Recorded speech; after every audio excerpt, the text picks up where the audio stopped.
ready to start. And good afternoon to all the distinguished delegates and colleagues, and welcome to this session, Triggering an Upward Spiral Toward Decarbonization with Subnational Leaders from the G7 Roundtable on Subnational Climate Action. My name is Giorgio Rambelli.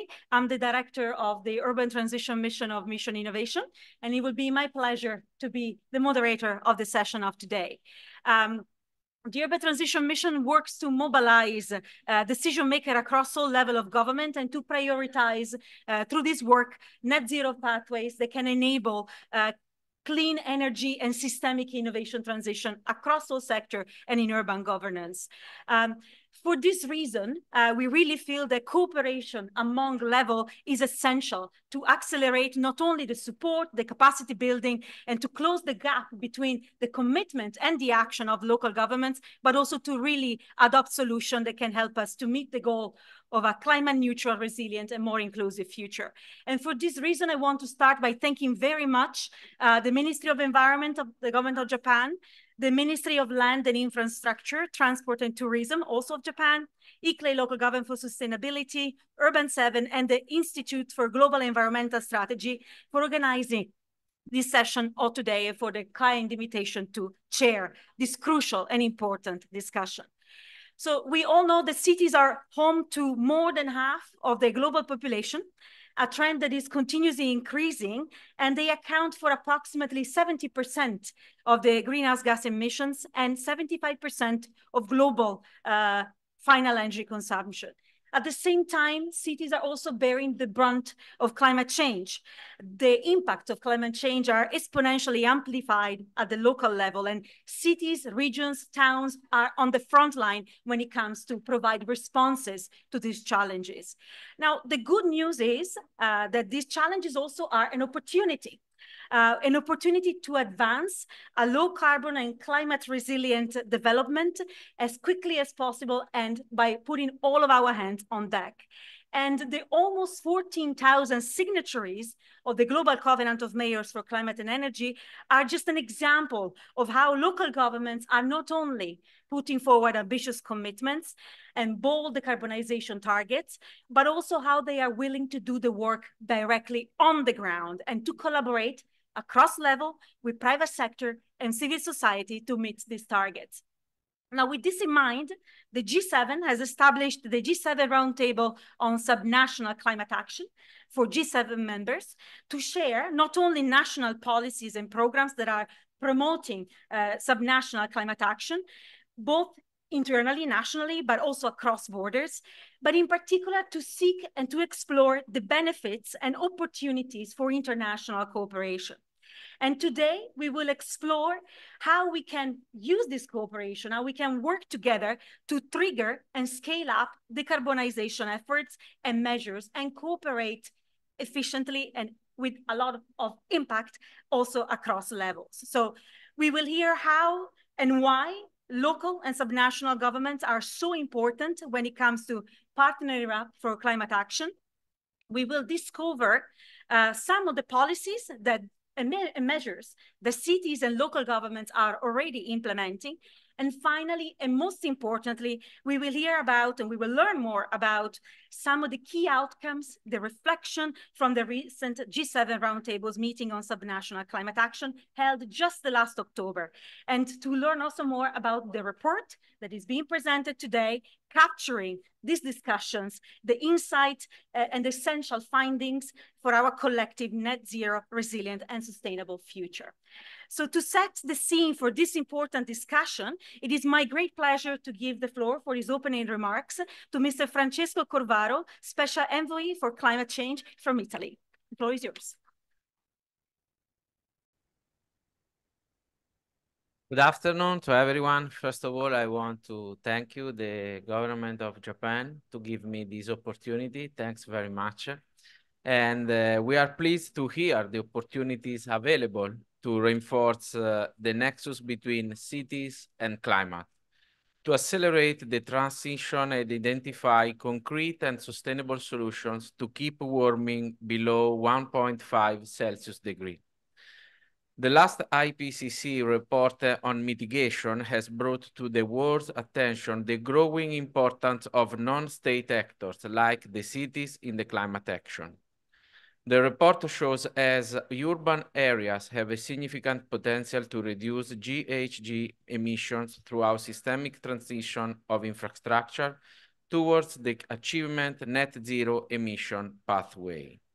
Cities represent 80% of global GDP, 2/3 of global energy consumption, and more than 70% of annual global carbon emission.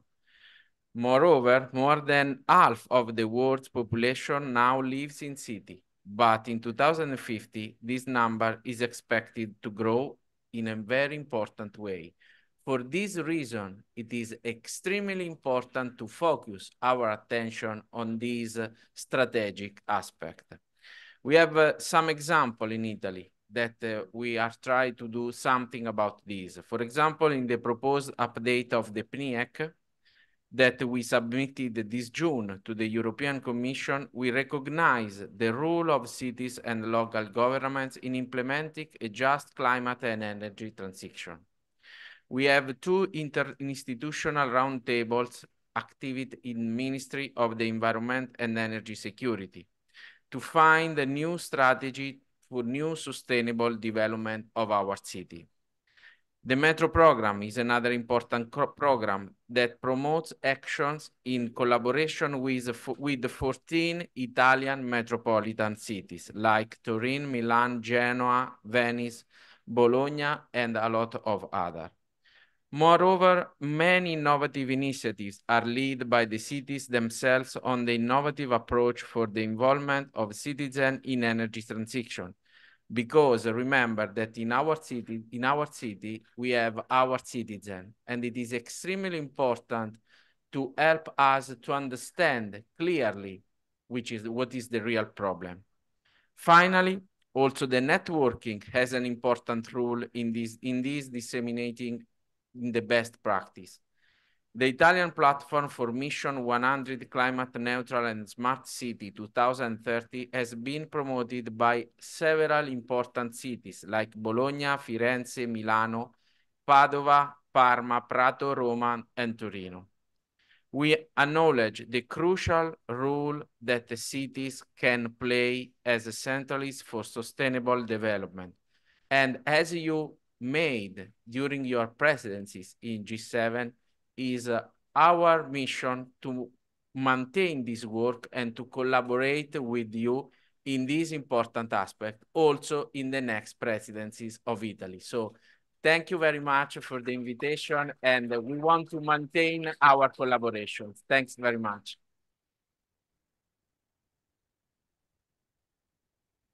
Thank you very much, Mr. Corvaro, for your remarks and for reminding us of the stark evidence brought by climate science, of course, in understanding how important and essential this cross-level partnership and collaboration really is to advance climate action, for sharing some example of ongoing initiatives, and also for stating the commitment to continue this dialogue also in the next presidency. And moving from the next presidency back to our current presidency, is my utmost pleasure to give the floor to our second speaker of the day, Ms. Masako Ogawa. She's the Deputy Director General of Global Environment Bureau of the Ministry of Environment, Japan. And thank you very much for having us in your pavilion. Thank you very much, moderator. And this is Masako Ogawa from Ministry of Environment. And actually, I have a Taki, but actually it is already said by her. And I have to say that, this roundtable is established in this G7 Climate Energy and Environment Ministers meeting in Sapporo.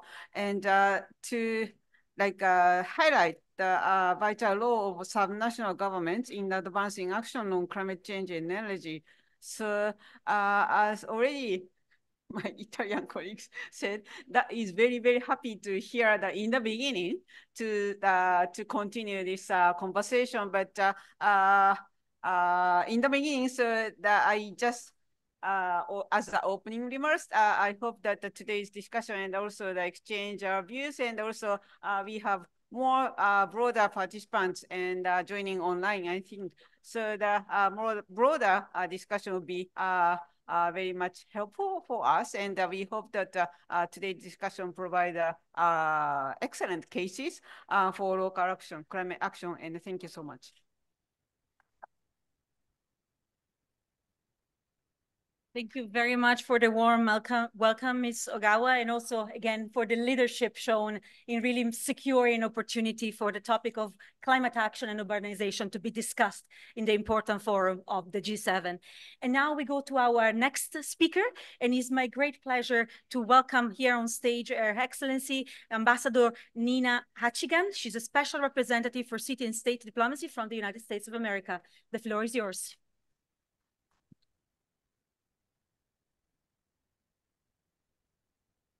Thank you. I am really thrilled to be here.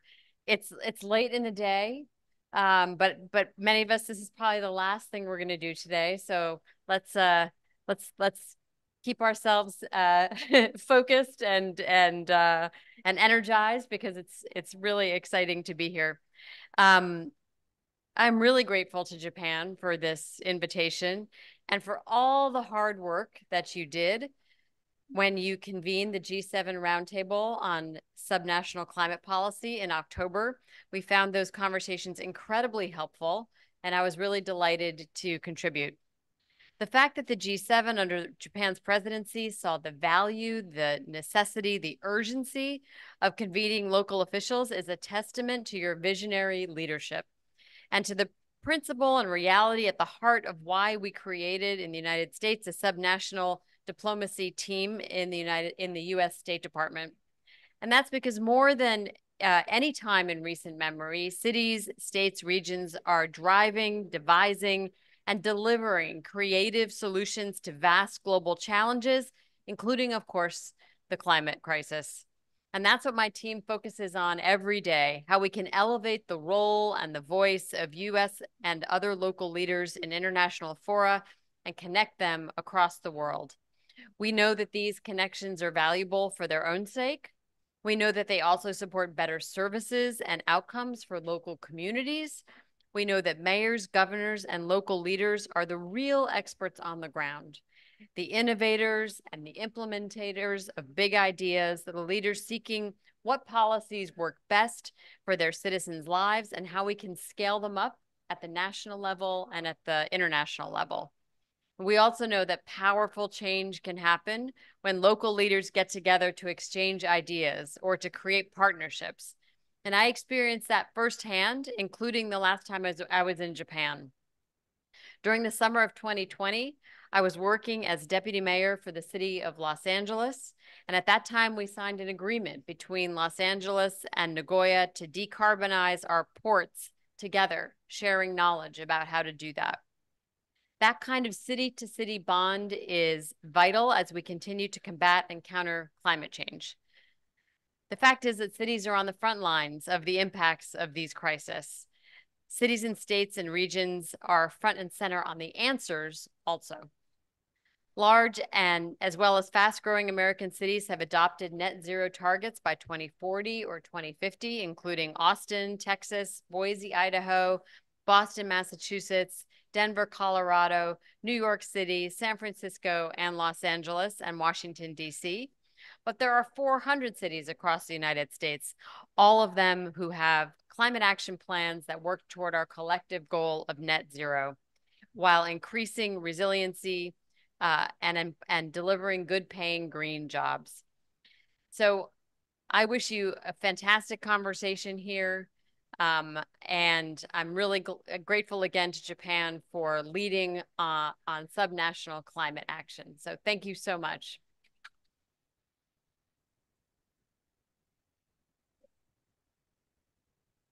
Thank you very much, Ambassador, for your remarks and really for already bringing to the table the very important topic of the importance of scaling up action from city to city, from region to region, to the national level. Importance really to have this impactful strategy that are changing the life. And the cities can be new cities, fastly growing cities, can be already existing cities, but they all try to work for the well-being of their citizens. So it's wonderful to also be reminded that that's the final purpose. And we now continue our conversation, and I have the pleasure to invite a number of panelists here to join me on stage. I would like to welcome here with me, first and foremost, Dr. Winston Chow is the co-chair of Working Group 2 of the Intergovernmental Panel on Climate Change, the IPCC. I would like to welcome you here just beside me. I would also like to welcome on stage Ms. Masako Ogawa, who we just met. Please take a seat on the panel with us, and welcome to you once again. I would also like to welcome on stage Mr. Marvin Rees, the mayor of Bristol from the United Kingdom, as well as Mr. Andreas Wolter, the deputy mayor Cologne from Germany. I would also like to welcome Mr. Kazuhiro Kubota, Executive Director of the International Affairs Department, General Affairs and Planning Bureau of Fukuoka City from Japan. And then last but by no means the least, I would like to welcome on stage Mr. Emani Kumar, who has been heavily engaged also in a parallel process, the Urban 20 process, sharing in particular his impressions of the discussion with us today. But first, Dr. Chow, I believe you have a presentation to give us a bit of a teaser of the potential of cities and what climate science tells us. Yes, I do. Is it okay if I sit here and talk? Because it's late in the day, and I think it'll be better if it's informal, and the discussion, it will be much more fruitful. So good evening, everyone. It's evening now, I guess. My name is Winston Chow. I'm the current co-chair of the Working Group 2 of the Intergovernmental Panel on Climate Change. For the past 20 years, I've been an urban climate scientist, and it really is heartening because of all the research that my colleagues and I have done. We know what the risks are that we face in cities, and to have to hear the very strong words of action to enable to apply the fruits of our research towards getting to that climate resilient world, a 1.5 degrees C world that we look forward to, is music to our ears. And I'm here to talk about a few things. One is to point out what has been done by my colleagues and I in the IPCC in our previous assessment in AR6, and also to conclude with the fact that we have a special report on cities and climate change that I'll talk about in the conclusion. So if somebody could advance the slide, please. Or do I do so? Oh, perfect. So a lot has been said already. I don't need to go through the numbers. We all know that in terms of how much that cities contribute to about 70%, 67 to 72% of emissions globally. But we also only cover 4% of the world's surface. That figure on the left that you see there points out where all the major cities are. The rest of the world is uncovered by settlements and by whatever infrastructure that we have. But in that 4% of space, a lot of problems will be faced and a lot of solutions can also be enabled. And to bring about the context of what we're facing, that GIF that I have on the right showcases the current state of play in terms of warming from global mean surface temperatures. You can pick out the two important lines, the yellow and red lines, 1.5 and 2 degrees Celsius. We are on course to exceed 1.5 early in the next decade. So again, time is running out and action is therefore needed. Next slide, please. To give a bit of context about what's at stake. Yes, we know that a lot of problems are faced by cities in terms of the residents who live there. It's going to get worse, and it's going to get worse pretty bad. We've looked into in our IPCC assessments, we looked into the various present climate impacts from heat waves, from floods, from droughts, from sea level rise. But these impacts will get worse. The risks that we face, not in the not too distant future, over the next 20 years, you can see in that figure there, the amount of additional people living by the coast, coastal cities and settlements. See, 1 in a now will become annual by the year 2040. And it's quite staggering that for the continent of Africa, you're looking at an almost 100% increase of vulnerable people living in African coastal cities. And it's not just the numbers that matter, it's also the inequalities that perpetuate the inherent urban vulnerabilities that we face in cities. Those two pictures there illustrate the divide between the haves and the have-nots. It is well said, and it's also pointed out, that the people who are most vulnerable to the future climate risks that we have assessed, they have contributed the least towards that. And the picture there of terms of, the more well-off versus the less well-off, the more formal settlements versus the informal settlements speaks to that divide. And it also should be motivation in order to make sure the issues of equality have to be addressed in whatever action that is implemented in cities. Next slide, please. So we know the risks that we face, but we also know that the solutions are there. And I like to tell people, these solutions are not new. We know that we've assessed them to be present. They are as old as time. It's the question of how to implement them best in cities. That is the question. So in order to reduce urban emissions, you can look into different typologies of cities: established cities, rapidly growing cities, and new cities, of which my colleagues have assessed that emissions in established cities can be reduced significantly by up to a quarter as soon as 2050, and also offer public health benefits. You can improve your land use and rezoning. You can replace, improve, or retrofit existing infrastructure, your brownfield sites, and you can electrify the grid as best as possible to tackle that emissions problem. For rapidly growing cities that most of the world have, you can design human-centered streets and infrastructure, the layout that's essential for lowering urban demand. So not just the supply side, but the demand side issues that are present to reach that net zero future. Looking at low emissions materials, going straight to electrification of urban services, and also plan for compact urban areas that reduces the need for people to have high emission activities in place. For new cities, the yet to be built ones, you can immediately tackle at the construction phase, and you can provide health benefits, and you can provide economic development benefits at the same time. Smaller scale walkable cities are good, as well as reducing materials that are high emissions. Next slide, please. I also want to point out something really critical when cities develop. We often lose that connection with nature, and nature-based solutions in terms of both green and blue infrastructure can provide a whole range of solutions, not just on the mitigation side, but also on the adaptation side. They regulate temperatures and floods very well. They also provide a habitat for biodiversity conservation, which is critical. And lastly, it enables so many ecosystem services that tackle the sustainable development goals. This is something the IPCC has pointed out as climate resilient development. And you can apply that with these blue and green infrastructures very well in the urban context. We know that providing additional green spaces at scale can tackle the issue of urban heat very well. That figure on the right showcases that on average, almost 1.5 to 2 degrees Celsius cooling can be provided by large, publicly accessible green spaces. Not only that, the provision of park spaces enables walkable urban areas, enables reduction of emissions, and also provides opportunities for health benefits for people who can have more spaces for recreation and physical activity. So that's one option which we've pointed out in our assessments is critical towards that climate resilient future. Next slide, please. So the question is, if we know the solutions are there, what can be done to enable them? And this is where I'm most heartened by the activities that are present in this COP and by the discussions that will continue on in the days to come. We note that it's not just whatever happens in cities doesn't exactly stay in cities. We know that supply chains passes through from place to place, from settlement to settlement, along key infrastructural nodes. We have to look into the impacts beyond city boundaries, and that can help enable that reduction in emissions and that climate resilient future. There needs to be that focus towards clear partnerships and cooperation, which we've seen happening in this discussion forum and elsewhere. That whole network of actors beyond just the academy, towards practitioners, towards governments, towards mayors, that is important in terms of sharing knowledge and sharing resources to help enable this action.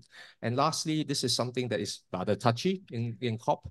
How do you enable the finance in cities? How do you invest in this new climate resilient infrastructure? How do you invest in new knowledge capacity, in building the capacity within cities? We point out that current investment in urban areas is only a fraction, 10% of the climate finance needed for low carbon urban development. Next slide, please.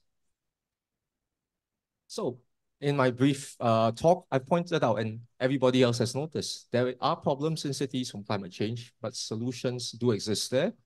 We also know that while talk is cheap, we are seeing increasing signs of momentum of action taking place in cities. And for more information, you can go to the IPCC website and can download the fact sheets and the assessment reports there. But I will conclude by also saying that there is that special report on climate change and cities that has been approved by plenary. We are developing that. It should be published by the end of 2026. And again, our goal is to provide this important information, the policy relevant information that mayors, that governors, that practitioners who live, work, and play in cities can help build this important community, enabling climate resilient development and a 1.5 degree C future to happen. Thank you very much.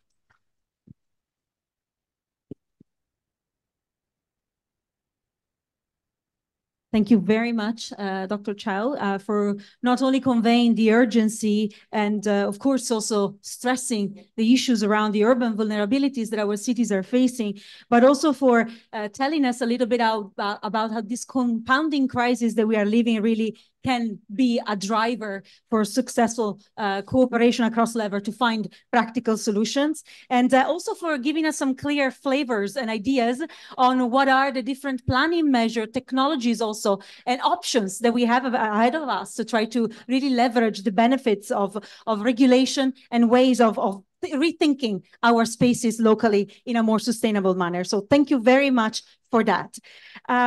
We now continue our conversation, and we already hinted to the fact that there is a report now coming from let's say the successful discussions that have been undertaken recently around the G7 Roundtable meeting on subnational and climate action.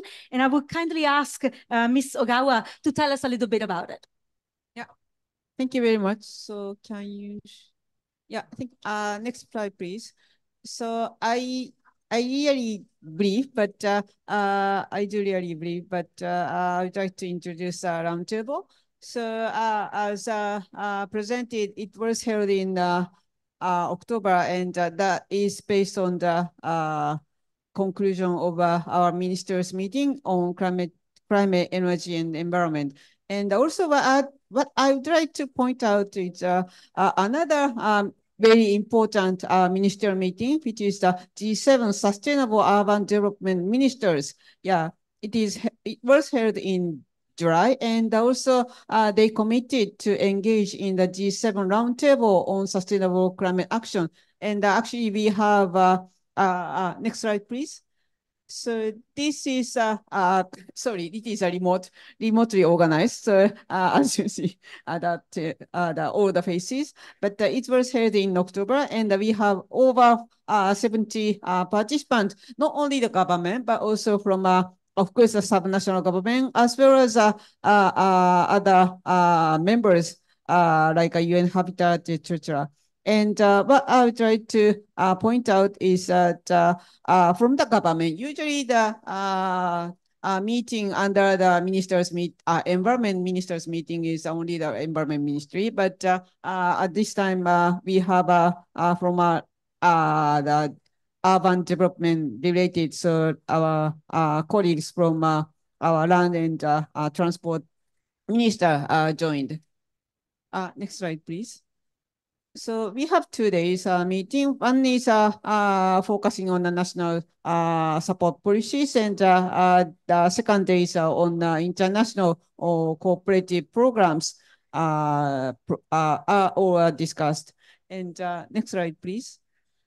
So this is actually today launched the report, so summary report. So please download from IGES website. And but today I would like to present or 2 key points. So next slide, please.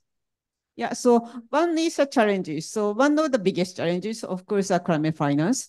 And but there are, of course, long discuss and the long, very how can I say, useful and effective and efficient business cases already available. So like a blended finance, joint public-private financing initiative, transition funds, and also guarantee mechanisms. Those are already available and used by the subnational government. And also we provide a relevant program like from UK local net zero hubs or from Italy Milano Transition Fund. So those cases are already available.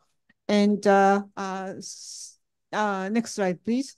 But at the same time, we really have to raise ambition. Otherwise, we cannot reach the 1.5 degree goal. So at the same time, we need a kind of actions or mechanism to raise ambition and strengthen implementation. So those tools may include knowledge sharing or inclusive approach, technical support, etc.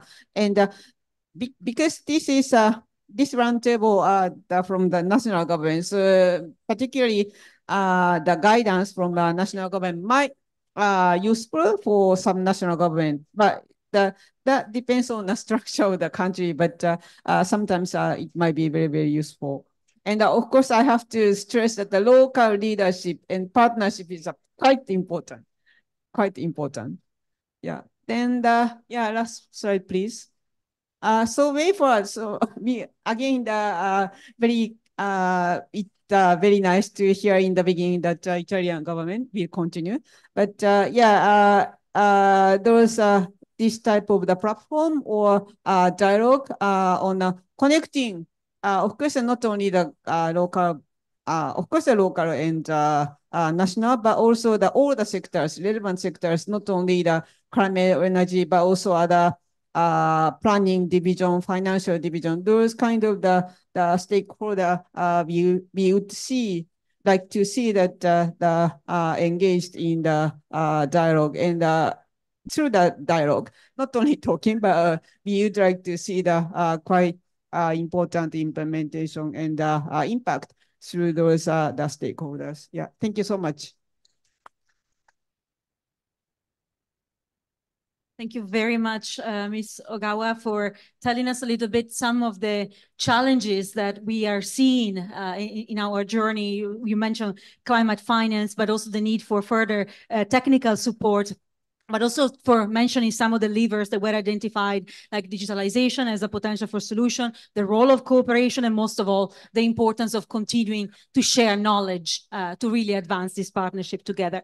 And we have heard a little bit what the outputs of this conversation were about, but we haven't heard yet from one of the cities. So we are talking about the potential of cooperating with them. And in the next session, we will have the opportunity to learn a little bit more about what is happening also on the ground and what is the message also that comes from local governments when it comes to fully take advantage and benefit from the opportunity of multi-level partnership and cooperation. So to get us started, I would ask colleagues to start with a video. We have a video recorded message by Mr. Hayato Shimutsu, the mayor of Saitama City from Japan. Hello, everyone. I'm Shimizu Hayato, mayor of Saitama City. On behalf of Urban 7, I'm deeply grateful for having this opportunity to speak in this seminar about the outcome of G7 Subnational Climate Action Roundtable.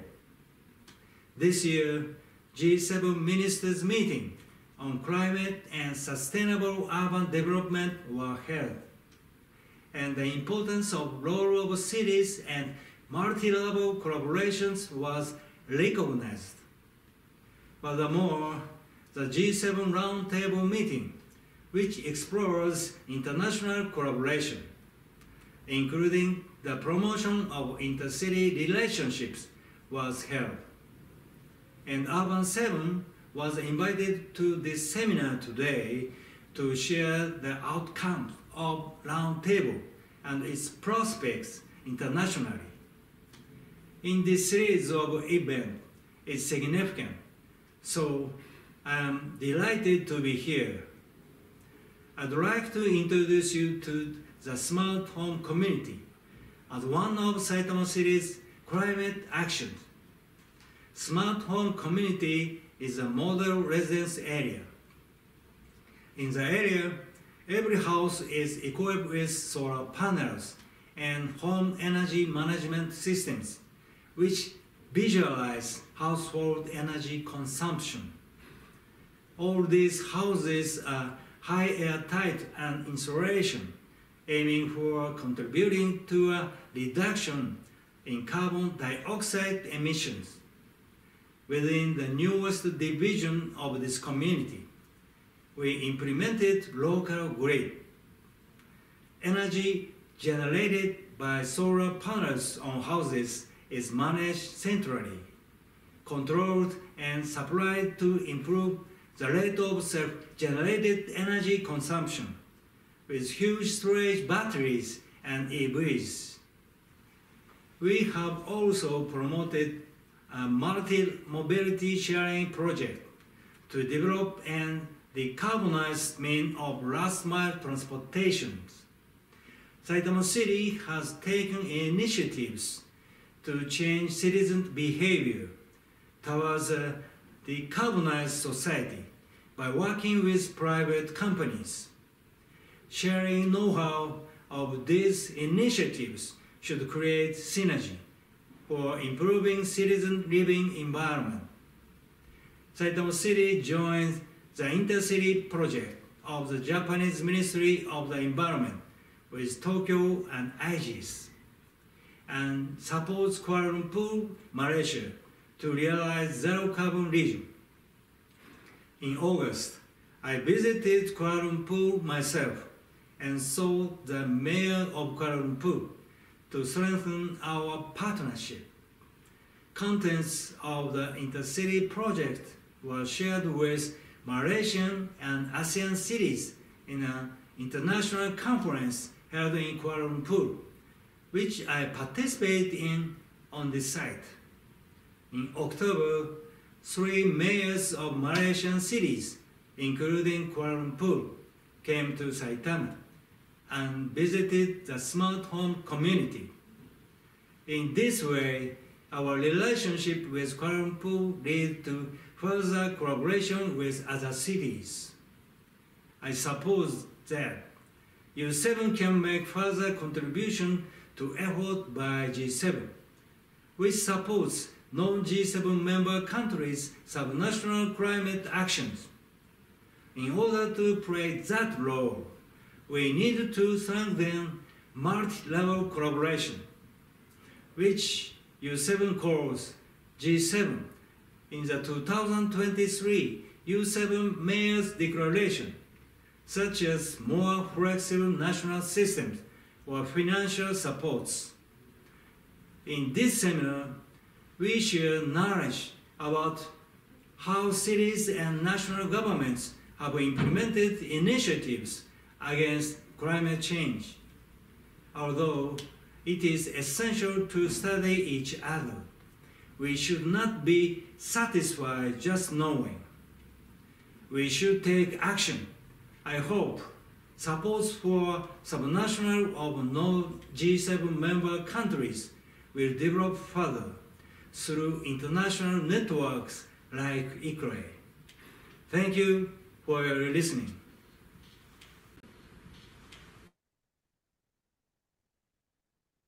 And I think it's fantastic to hear how this interest to continue cooperating also comes very strongly from the local level, and also some reflections around the importance, of course, of not only improving policies and measuring energy efficiency, but also securing that our energy consumption is as much as possible provided through clean energy sources. Some nods were also made to other important sectors like mobility, for example, but really I think the underlying message is there is a willingness to learn from each other and to continue cooperate and to really exchange as much as possible knowledge on how to tackle these wicked problems. So we continue our journey, and in the spirit of knowledge sharing as well, I would like to give the floor now to Mayor Rees to hear a little bit more about the experience, of course, of Bristol, and if what has been said so far is something that you can also relate to, please take the floor.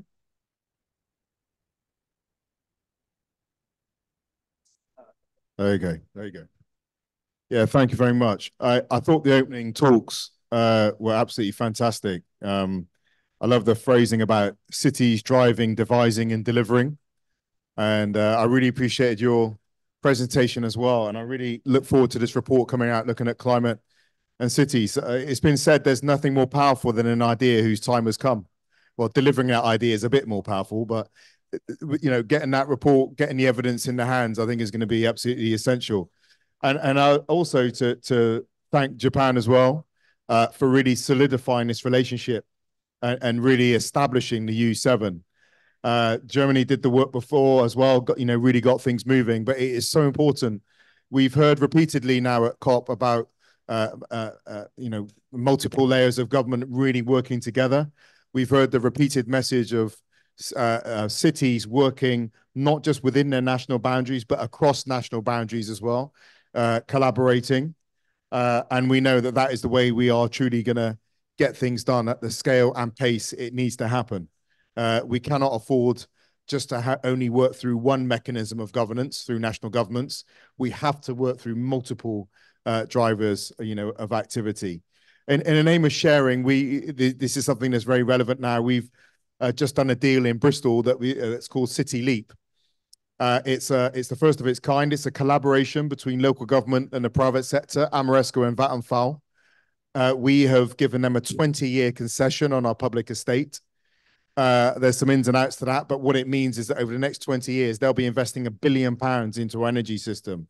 It's going to take 150,000 tons of emissions out of our system over the next 5 years, 600 million over the next 5 years. And the case we've made to our own UK government and across the Commonwealth, by example, is, if city leaps are a 20-step journey, you could announce 20 cities with their own city leaps, right?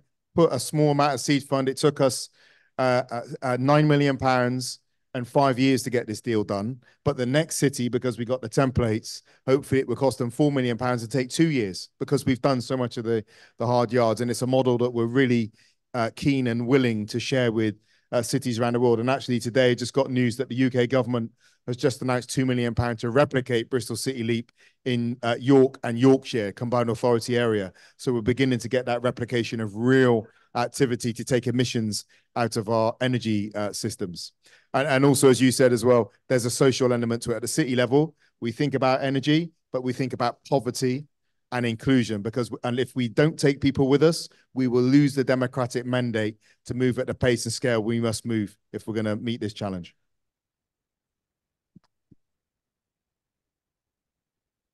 Well, thank you very much for reminding us really the necessity to work through multiple drivers and also of sharing the very concrete example of City Leap. I think this idea of working with private sector communities is equally important. And it's kind of already an answer, not to what we heard also from the ambassador at the beginning when we were talking about how do we scale up the action that we have. So I think this type of visions and this type of partnership definitely can contribute to that task ahead of us. I would like to now give the floor to Deputy Mayor Volter to hear a little bit about the vision of Cologne and partnerships and next steps in your journey. First of all, thank you for the invitation. And I would like to say partnerships. Kyoto is the sister city of Cologne since 60 years, and we are very proud on this. And I was in Japan a few weeks ago, first time in my entire life I will return. So it's such a beautiful country. And we are very pleased that Japan is continuing the process of local participation as Urban 7 while their presidency of G7. I think that's very important. We appreciate very much that Japan made in October Roundtable, was told just before, on subnational climate protection measures on the G7 climate, energy and environmental ministers in Sapporo. Yeah, and the roundtable, it demonstrates that the momentum created during the German C7 presidency last year has not been taken up by this year's Japanese presidency, but further brought to life. And thank you for providing this opportunity for local governments, for your willingness to shape the world together. Cities are at the forefront. I give an example from Cologne. So 3 years ago, there was a citizens petition to get climate neutral in 2030. So now in 7 years. And they collected so many signatures that if the city council doesn't adopt this petition, there will be directly referendum. And then we started to negotiate because every side was afraid to lose this referendum.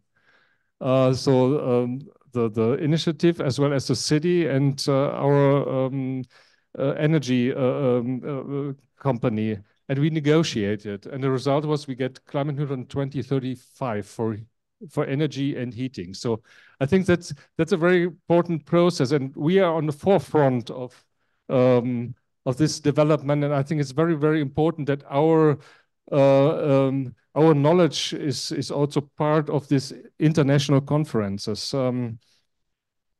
Cities know that we only can be successful when we work together. I think it's also a very important point. And yeah, and we also have to work together with different levels. That's what we are starting in Sapporo. But we are doing, by example, by our climate partnerships. So the city of Cologne has a climate partnership with a city in the Peruvian Amazon, but not only with a city, also with the indigenous people there. And the Ministry of Global Cooperation supports these climate partnerships with money, because cities aren't allowed to bring taxes out of the country.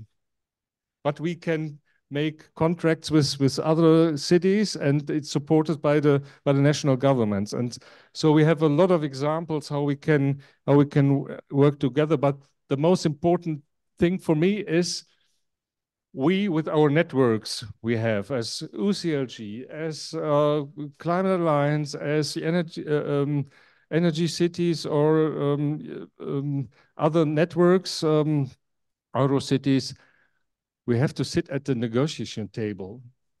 We are always only part of hearings, and we want to negotiate. I think that's very important, because we have we are in a dialogue with our citizens, climate, migration, social affairs, and that's important that our cities are part of this process. So thank you that at G7 and U7 it works, and it started with Japan. Thank you.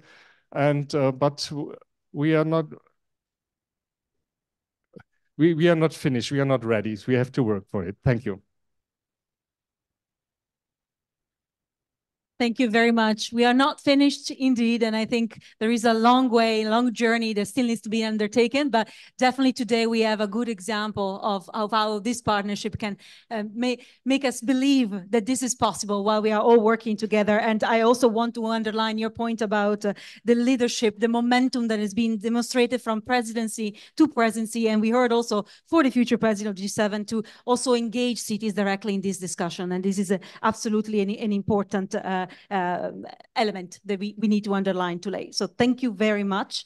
And I would like now to go to Mr. Kubota to hear a little bit about the perspective of the city of Fukuoka. Yeah, sure, please.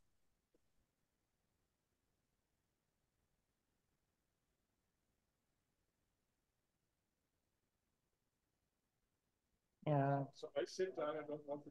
Okay. Presentation. Yeah. Hello, everyone. I'm delighted to have this opportunity. Today, I would like to share Fukuoka City's climate change initiatives for decarbonization dominance. Next, please. Before going into the main topics, I would like to introduce Fukuoka City. Fukuoka is located in the southwestern part of Japan. As you can see, it's close to the Asian continent and has long thrived as Japan's gateway to Asia since ancient times. Next, please. With a population of 1.64 million, we have the highest population growth and the growth rate of any large city in Japan. Our city also has a large number of young people and viable startups. Today, Fukuoka is often mentioned as one of the most active cities in Japan. Next, please. In addition, our city also has a combination of a rich natural environment and a full range of urban functions in a compact area. And surprisingly, more than 98% of the citizens feel that Fukuoka is livable, according to community attitude survey. Next, please. In 1961, Fukuoka was the first municipality in Japan that developed master plan. And our urban development strategy has ever been reported as a good practice at the United Nations General Assembly.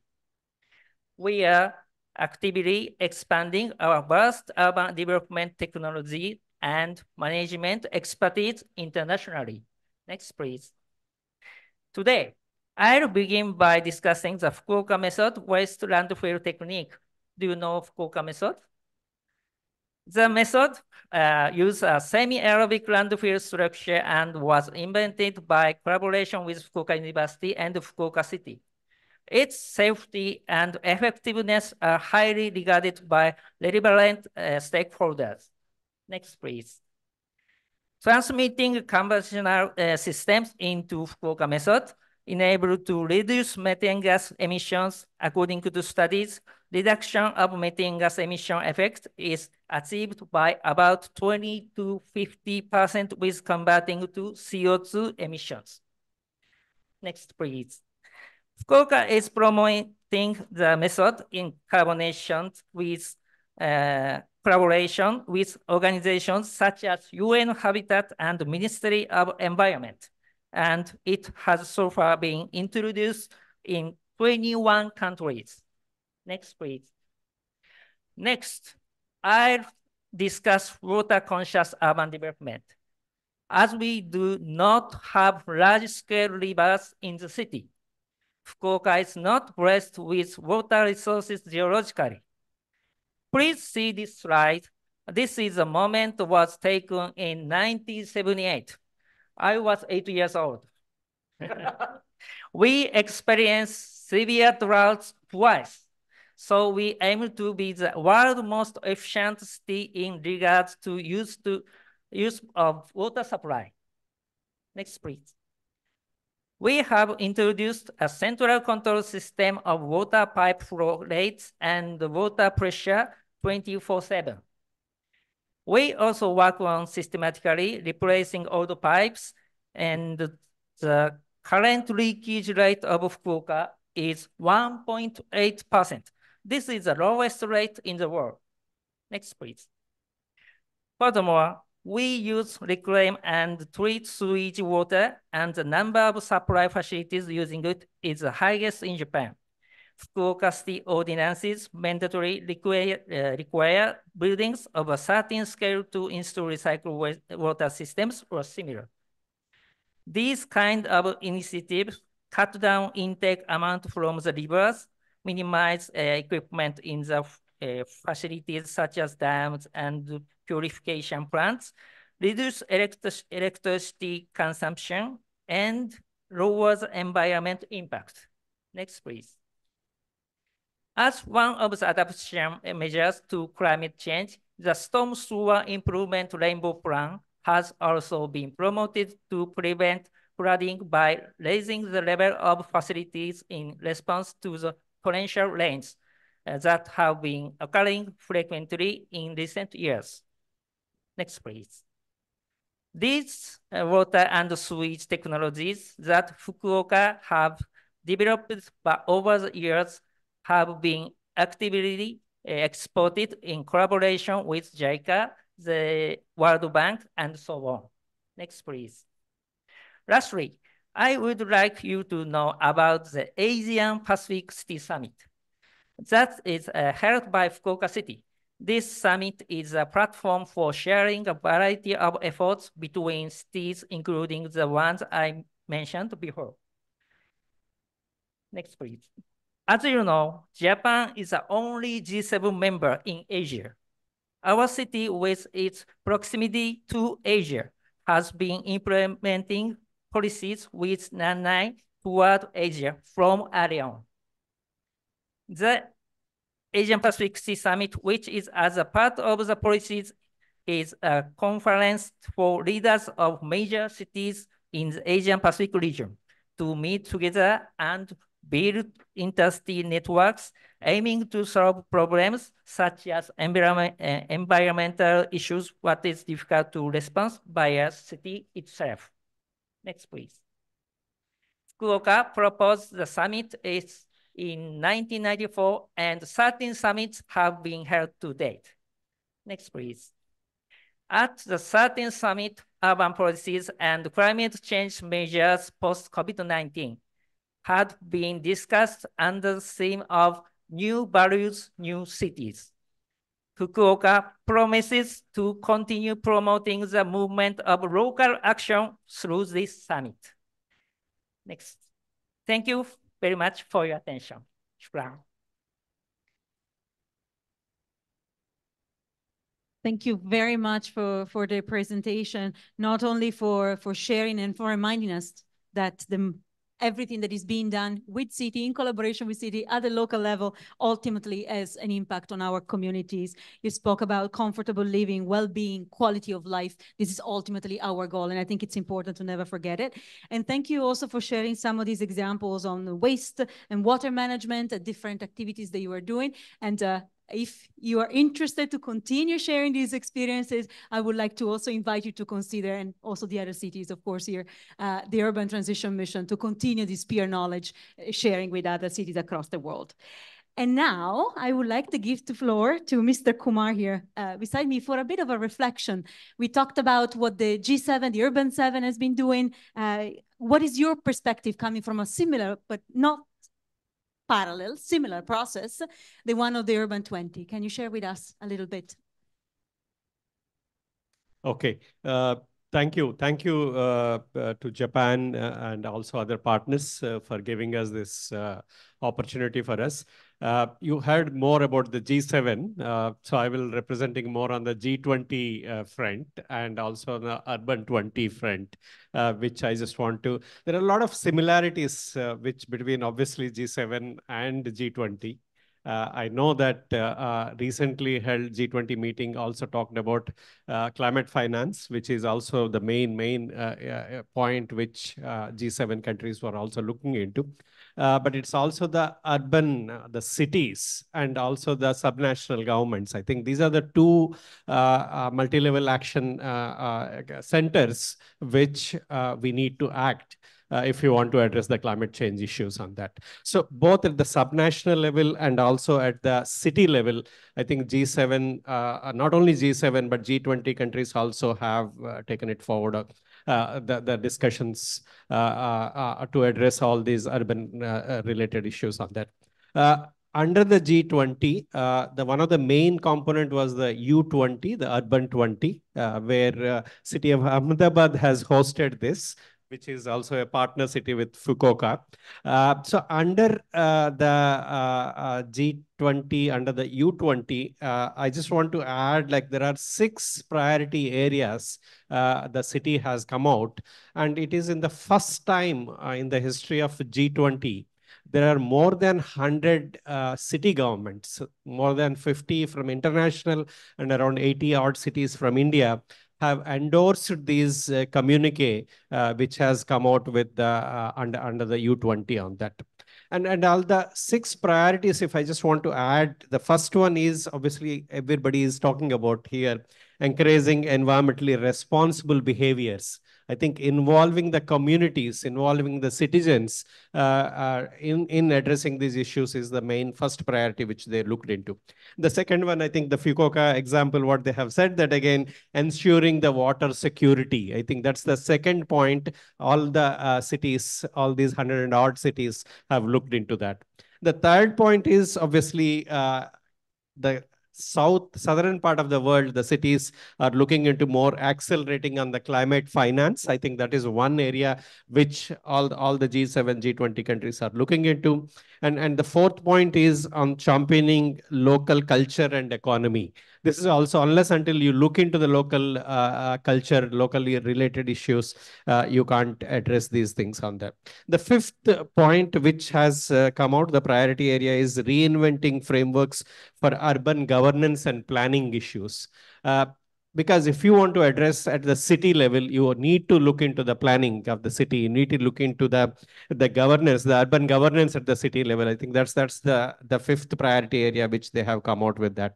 And the last one, which India was very proud to say that and included in the priority, is the catalyzing the digital urban futures, the digital payment system, the digital addressing the way of digital way of addressing the issues is the sixth priority which they have taken up in these cities on that.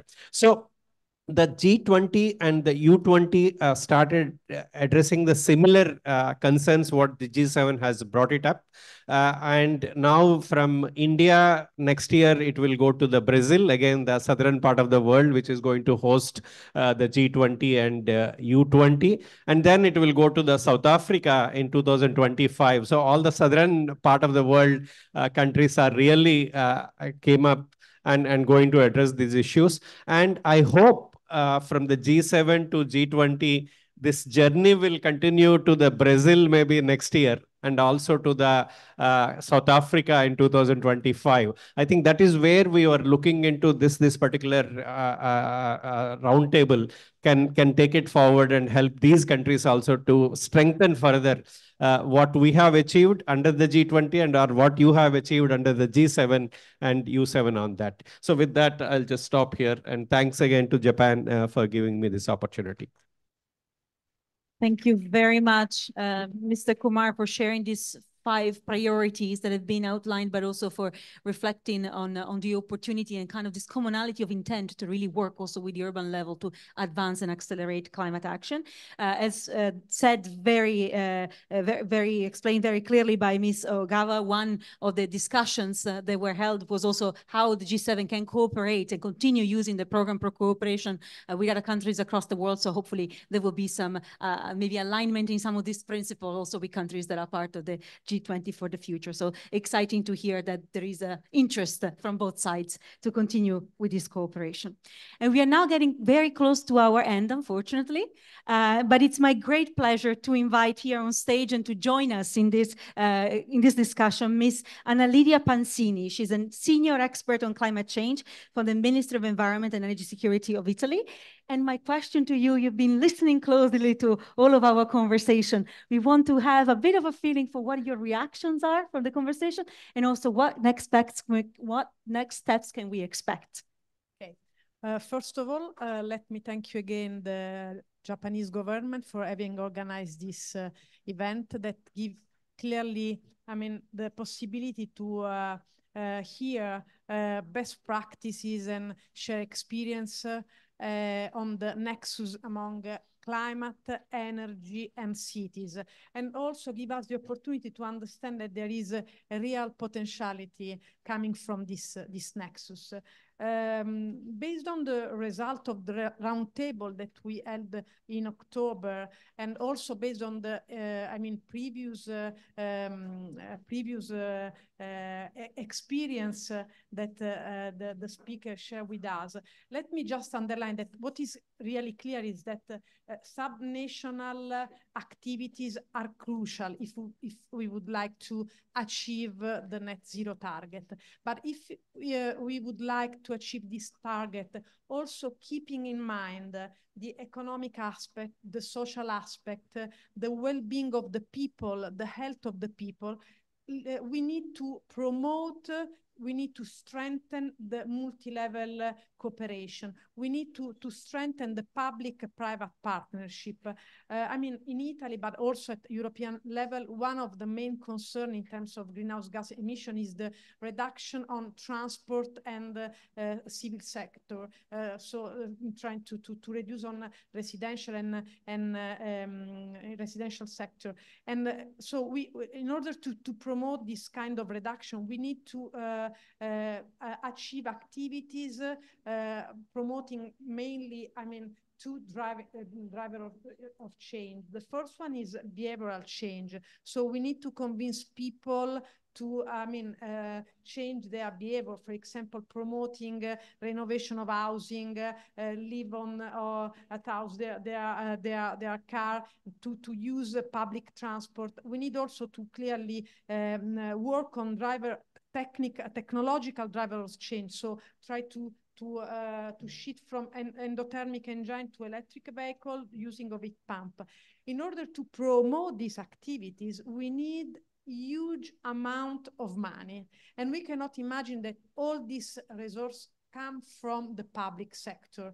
In Italy, we did a calculation. We presented last June to European Commission the updated national energy climate plan, and we make a calculation of how financial resources we need to invest starting 2023 until 2030 in order to reach the European Union target in terms of climate and energy. And in order to cover the delta in comparison to the business as usual scenario, we need to invest 27 billion euro every year, excluding the transport infrastructure. So for us, it's a very huge amount of money. So we cannot do it alone. So we need to promote public-private partnership. We need to try to promote this blending of private and public resources. For example, in Italy, we started in collaboration with the Polytechnic of Milan and the City of Milan. So a multi-level collaboration, an innovative financing mechanism. So a new fund with public and private resources in order also to have inside, in order to mesh up activities that have financial return with activities that have no financial return, but with the final objective to preserve the public interest. So this is, the innovative aspect of the fund. So finally, we didn't finish our work. This is clear. So we would like to keep the G7 Japanese legacy. So our idea is to continue to work on cities during Italian G7 presidency. We are thinking about the possibility to work in collaboration with IEA in order to produce a report with the practical and pragmatic guidance to local public officer and also central administrator local officer in order to push activities related to the climate and energy. So thank you very much.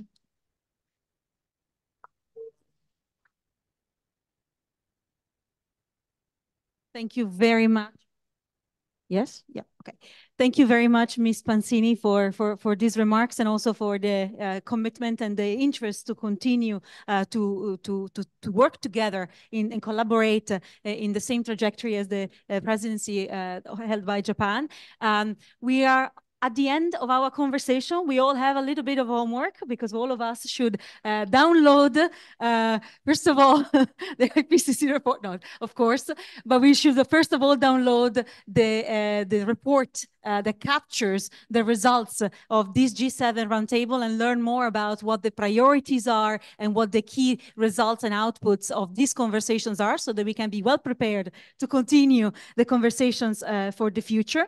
It is clear to me, and I guess to all of us in this room, that the achievement of the ambitious targets that we have ahead of us depend very much on our collective ability to leverage solutions, policies, technologies, planning, and deliver to make sure that we are reaching this objective, and make sure that this is going to happen is very much in our capacity and ability to cooperate across level, across sector, as stated very strongly, and most of all, to always keep in mind that our common goal is to secure the well-being of our communities on the ground. So looking forward to the next steps of this conversation.